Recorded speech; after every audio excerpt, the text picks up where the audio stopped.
Good morning, Knicks Nation. Today is Tuesday, the 31st day of October, 2023. I hope you're safe and healthy today. I hope your family's safe and healthy, and that the needs of you and your family in terms of food, shelter, clothing, as well as health are being met today.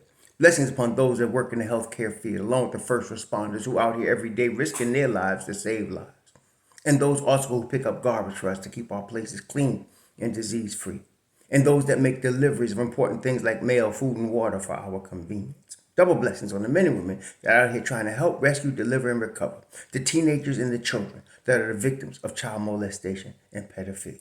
The victims also of prostitution and child prostitution, pornography and child pornography, human trafficking and sex slavery.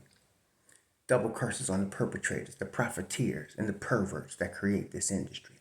Finally, double blessings on the homeless. Nearly 600,000 men, women, and children, and increasingly senior citizens without a roof over their head in the streets, United States of America, and millions around the world in similar or worse conditions. Blessings upon them, for theirs is the kingdom. Big day already in the NBA today. We're going to talk about the Knicks versus the Cavs in a second, which is a big day for us, the New York Knicks Nation. But there was a huge trade last night.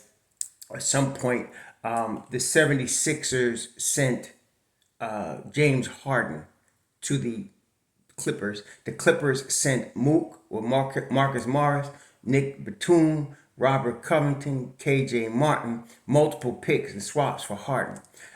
They sent Sixers also sent PJ Tucker and Philippe Petrusev to the Clippers. Now, it's a star-driven league. So the NBA is going to hype the big three. They love big threes in the NBA. Harden, obviously Kawhi Leonard, and Paul George. But I want to tell you something. In my opinion, the Sixers won this trade. First of all, the Clippers, they got to hope all three of them cats stay healthy, which is a big if. They also got to hope that for one time in the last 5 years, James Harden decides to play defense, which is not a given. So I'm not worried about the Clippers, but the Sixers just might have put themselves in championship position. They were already a solid team. Harden was giving them more headaches than help. Tyrese Maxey is ready to take over. To give him the keys and let's roll. And so they got a team. They got a nice team. They got continuity, and of course they got Joel Embiid. But now they added Mook. They added Batum and Covington. Now none of these guys are in their prime. All of them past their prime, but they're at the stage of their careers where they can help a team that's ready for a chip. They got the experience. They know how to add that important 15 to 20 minutes in the game when they are needed. They know how to stay ready. The Sixers just helped themselves a lot. And so a lot of people in Knicks Nation are ready to be sour. Let me get ahead of you. Stop it. Look, the Knicks got the team they got. Yes, the Sixers just got better. Yes, you're going to have people on the hype train. But we need to stay course and stay steady. What we're trying to do this year, let us not forget, Knicks Nation, is see what we got. That's what we're trying to do. We got the squad that we've had. We got the continuity. Julius, Brunson being the newcomer, but Brunson and Dante being the newcomers with Josh Hart. But of course with RJ, with Mitch Rob, Grimes. We're trying to see what we got. So we got to go up against the best to see what we got. Okay. So whether it's win, lose, or draw, we got to get in the ring and fight. It's that time. So I'm not worried about the Sixers still. I'm not worried about anybody. We just got to fight with everybody. It's just going to be a dogfight. I'm still picking the Knicks to win 50 games. I'm still picking them top four. The Knicks are going to be okay. But this is definitely going to make the road harder. Like I said, the Sixers just got better. They did. They just got better. It's going to be interesting because we're going to see what the matchup. See, basketball in the pro level, above any other level, any other league in the world, basketball in the pro level is a lot about matchups. Okay, and that's why on every given night, any team could beat any team. That's why we don't worry about what happens in the first 3 games of the season. Like I said, you want to be playing the championship teams play their best basketball in April. That's when you want to be playing your best ball, not in October. Okay, so I'm not worried about the first 3 games, and people making long-term predictions off the first 3 games are ridiculous. Stop the NBA 2K and New York Knicks Nation, get some of these and stop being short-sighted, please. We longer term now. We don't need to be making sudden moves. We don't need to be getting drastic. We don't need to be worried. We need to be prepared. And that's what I'm saying. Speaking of prepared. So tonight, the Knicks are taking on the Cleveland Cavaliers. Now, the thing about Cleveland, according to not Adrian Wojnarowski, according to Ian Begley, he's reporting from a Chris Fedor, Jarrett Allen, Ty Jerome, and Darius Garland are out tonight. Garland is having a hamstring issue. Jarrett Allen's got a deep ankle bone bruise. Ty Jerome his ankle is hurt, and then they're saying that Donovan Mitchell is questionable. I'm expecting Mitchell. I mean, it is New York. It is it's a big game. They said highly anticipated, so they've been looking forward to this. I'm expecting to see Donovan Mitchell, but what it means, of course, is Cleveland is not going to be at full strength. Now, I actually look at this as a blessing for Cleveland, to be honest with you. If you're going to have a Jarrett Allen, your starting center, hurt, you want him hurt in October.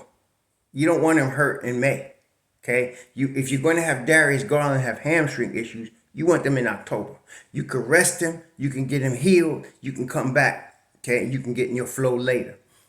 Cleveland is good, so that's actually not a bad thing. On the other hand, of course, you don't want hamstring issues in the first week of the season, but it is what it is. So tonight, the Knicks are going to be playing basically the Cavaliers without two of their starting five in Garland and Allen. But make no mistake, Max Strus has been balling for Cleveland. He's been balling, okay? And so, of course, you got Evan Mobley still. You still got Donovan Mitchell. You still got Karis LeVert. They're a good team. They got also continuity. They're a good team. So the work is going to be cut out, but it's going to take, even the Knicks win in Cleveland tonight will take some of the luster off because they are missing Jarrett Allen and Darius Garland. So the Knicks got to just be ready. Just got going. Right now, if you look at the Knicks injury report, there is nothing on it. Everybody's healthy. So what we need to do, the Knicks that is just go in there and take care of business today. Got to go in there and play our game. This is a good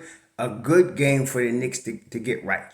It's a good game for the Knicks to get right. So passing, rebounding, shooting, all of this, running our plays properly. This is a good game, especially for not Julius. I'm not worried about Julius Randle like some people are, but for Brunson. Brunson got to get his timing. He got to get ready. Really, it looks like, with regard to Brunson and Hart, playing in that fever hurt them. I thought it was going to help them, but they starting off slow. Brunson and Hart. Okay, maybe they shouldn't have done that. RJ, on the other hand, a younger cat, we can see it's helping him. So let's see what happens today. I'm picking the Knicks to win this game in Cleveland. I'm picking Cleveland to fight hard. This should be a difficult game. Cleveland's well coached. Bickerstaff's a great coach. They're well coached, and like I said, they're missing two starters, but they got plenty backup, in Cleveland. So this is going to be a good game. I'm expecting the Knicks to win a tough one here against Cleveland, and we move on. But Harden trade is going to be the news today. Everybody's going to be focused on the Clippers and how much now do they move up. I'm going to tell you something. I'm going to tell you something right now. If Zion Williamson is healthy, forget the Clippers. It's the Pelicans they need to worry about. They already got Denver's already going to be rough. Denver's already going to be rough. Phoenix should be. But watch the Pelicans. They're going to be tough, okay? So, yeah, the Clippers are all right. Let's see what happens. And then they got to deal with the no more, what do you call it, management of their stars and letting them sit out 50 games or whatever. They got to play this year. So this is going to be interesting to see. But I'm not really concerned with the Clippers. Philly got the better of that deal. Anyway, we'll see the game tonight. We'll review it tomorrow. Y'all enjoy your Tuesday. Let's get this Knicks W. Shalom.